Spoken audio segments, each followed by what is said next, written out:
Well, hi guys. Nicholas St. John here from the Immunity Crisis. I wanted to just talk to you a bit about something that keeps coming up. One of the things I just saw the other day was an interview from 60 Minutes in New Zealand. Now, one of the interesting things was that the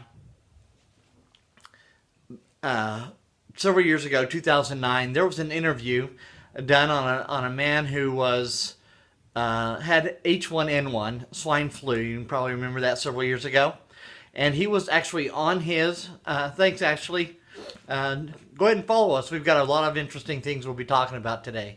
Anyway, one of the interesting things was that in this interview, they showed a man who was literally on his deathbed, and the doctors had come to him and said, to the family, said, you need to give him 2 days, and if he does not start recovering in 2 days. Now, he'd been on what's called an ECMO. It was a breathing apparatus that helped him breathe, a ventilator. He was in IVs. He was being fed through, I think, a feeding tube, and he was unconscious in a coma. The doctors came to him and said on Wednesday, if you don't see improvement by Friday, we've done everything we can for him. If he doesn't improve by Friday, you need to unplug him and let him die. Now, what's horrible about that is that they had limited knowledge, and so the family had heard about what was called megadosing vitamin C, and they said, we want you. They went to their doctor and said, we would like you to try this. And keep in mind, the doctor had already said you need to unplug him and let him die. And so the doctors had basically given up hope on him. Then they went to him and he said, no, I'm not going to do that. That could kill him. Now keep in mind, when we talk to our doctors about something, they want to see a bazillion studies proving that the things that we're talking about when it comes to nutrition, alternative and complementary care, they want to see a bazillion studies. And yet, when this family went to their doctor, he said, megadosing vitamin C could kill him, so I'm not going to do that. The question that we need to have back to those doctors is, what study do you have that can prove the statements that you're giving to us?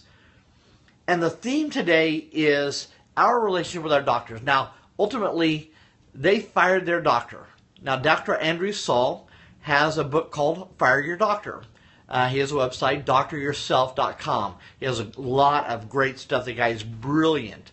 And so anyway, Fire Your Doctor is one of his books. I have it. It's very insightful. Here's the thing to remember. Well, let me finish the story about this man.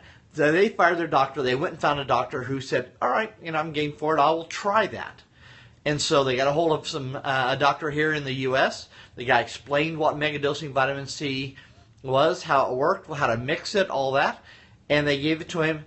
And 8 days later, not only had they not unplugged their father, but he was off the ventilator, he was off of the feeding tube, he was off the IVs, and he was up feeding himself. And I have pictures of that in some of my seminars showing that success.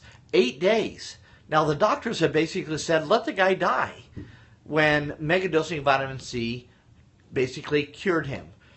Now, the interesting thing was I saw the other day a follow-on interview. Excuse me, a little tickle here. An interview the other day from the same 60 Minutes group that had gone to, I think, the Director of Health or the Ministry of Health, head of that there. I think it's in New Zealand or Australia. And so there are other people coming to hospitals saying, we saw that show and we wanted to see something, see if that would work for our loved ones. And they've been denied. Now, here's the point. You are, your relationship with your doctor is the very same type of relationship that you have with anybody else that you hired for services. If you hire a mechanic and they're not doing the work on your car like you want them to, you can fire them. You can go take your car to another place. If you hire a plumber or an electrician or a house cleaner, anybody that is doing services for you and they're not doing the job that you want them to do, You can fire them. Now that sounds heretical, and we understand that yes, they've had specialized training. We acknowledge that it's some really great training, but it's not the end all to everything. The medical doctors are typically trained in internal medicine, and they have two modalities. One modality is that they only have, their two modalities are that one, they treat everything with drugs or chemicals, and the second thing is that they do surgery. And in emergency care, that is extremely important. But when it comes to treatments of things like viral infections, of illnesses, I was going to say cancer, but there's some things that they can do, operation, surgery, and some chemicals. But even at that, and then and a lot of things they do when it comes to viral infections and rogue bacteria, they basically throw up their hands and say there's nothing we can do about that. Well, we want you to know that the doctors work for you, and while you should listen to their advice, you do not have to take it. Now, it's advice.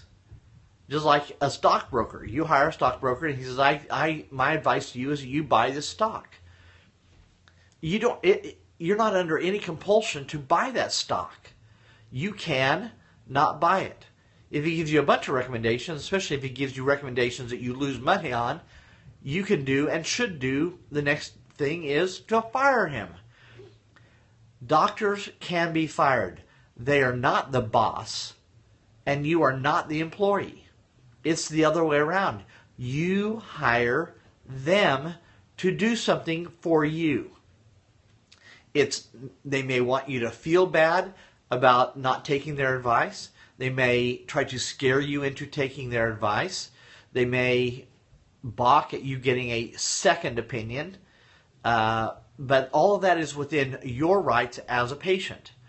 Again, they work for you, not the other way around. Now, while they may have a tendency to be overbearing, and they may have put up all their credentials that here's why you should listen to me, that's just it. It's that you should listen to them, but you don't have to listen to them. All right, you can go find another doctor. There are plenty of doctors now that are looking at things holistically. That means the whole body, not just what are the symptoms, and what can we do to slow down the symptoms or stop the symptoms or mask over the symptoms, which is what a lot of chemicals and drugs do. They get to the root cause of why your body's malfunctioning, because that's essentially what an illness or a cancer is, that your body's malfunctioning.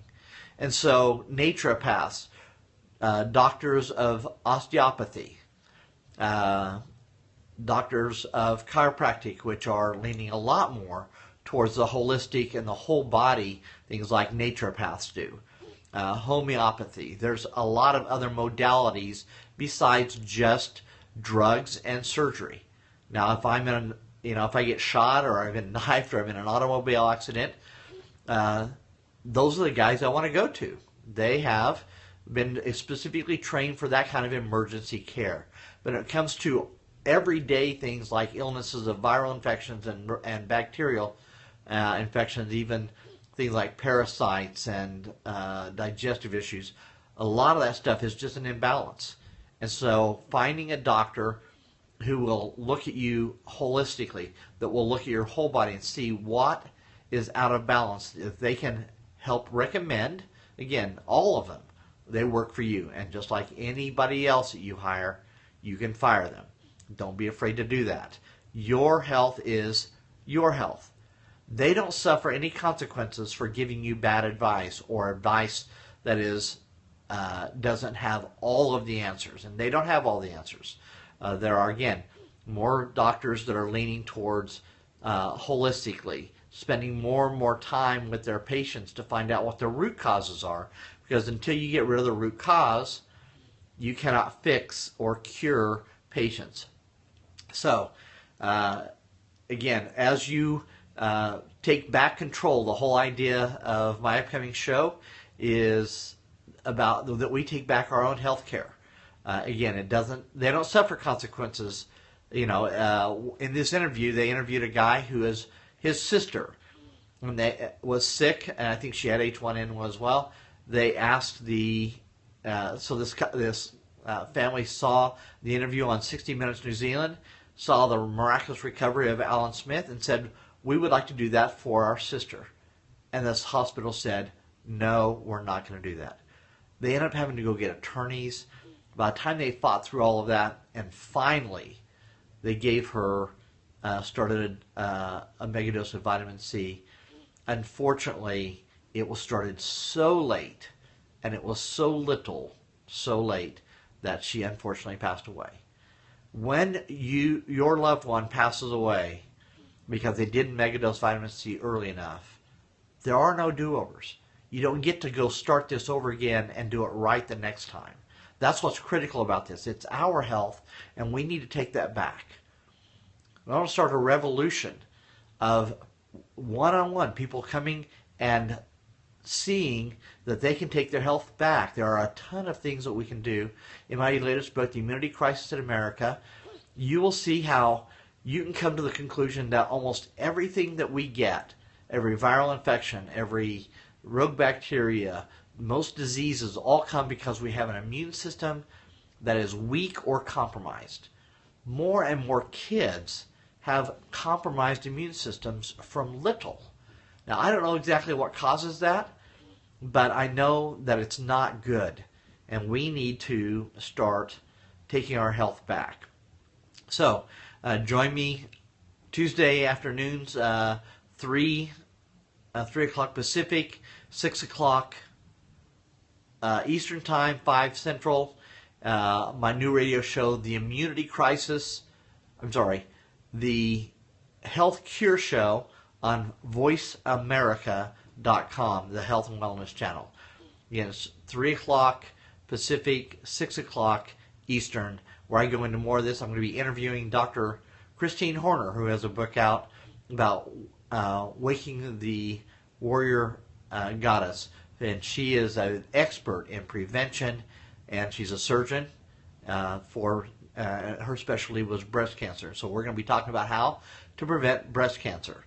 It'll be a great show. If you don't catch it live, it's archived as well, so you'll be able to do that. I'm also going to Periscope it, so you can look for that at 5 Central and 6 Eastern Time. So, again, thanks for being here today, guys, and I hope this helped. And keep in mind, the point is that you can fire your doctor.